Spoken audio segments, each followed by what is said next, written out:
Welcome back to the Daily Bible Breakdown. Today we're discussing Genesis chapters 27 through 29. In chapter 27 we find this orchestrated deception of Isaac by Jacob and Rebekah. But really everyone is at fault in this passage. Isaac seems to be at fault because he's going against what had already been determined by God about who would be blessed of the two brothers. Esau's going back on the agreement that he had made, even though it was in desperation, with his brother. And Jacob and Rebekah are obviously at fault for orchestrating this whole deception.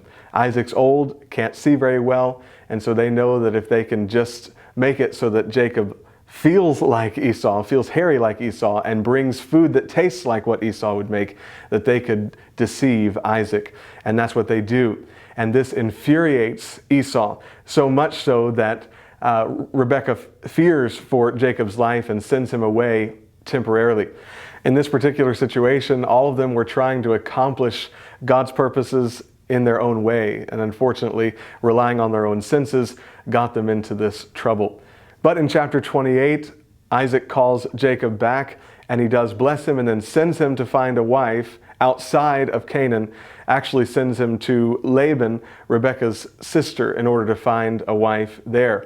Along the way, Jacob stops to rest for the night, and that's when he sees the vision of the ladder between earth and heaven and the angels coming up and down the ladder, which represented God's presence.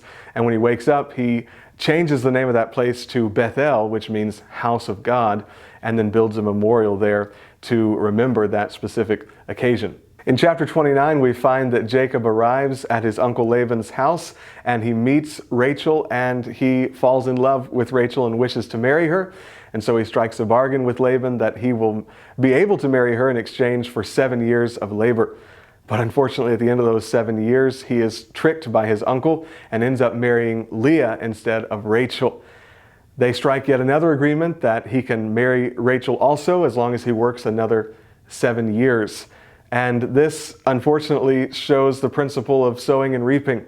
Jacob had made his way up to this point by being deceptive, and now he himself has been deceived by his uncle.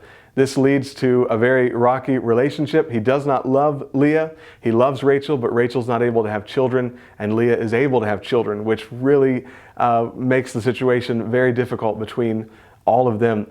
And that brings us to the end of our daily Bible breakdown for today, and we'll see how this story continues in the next episode.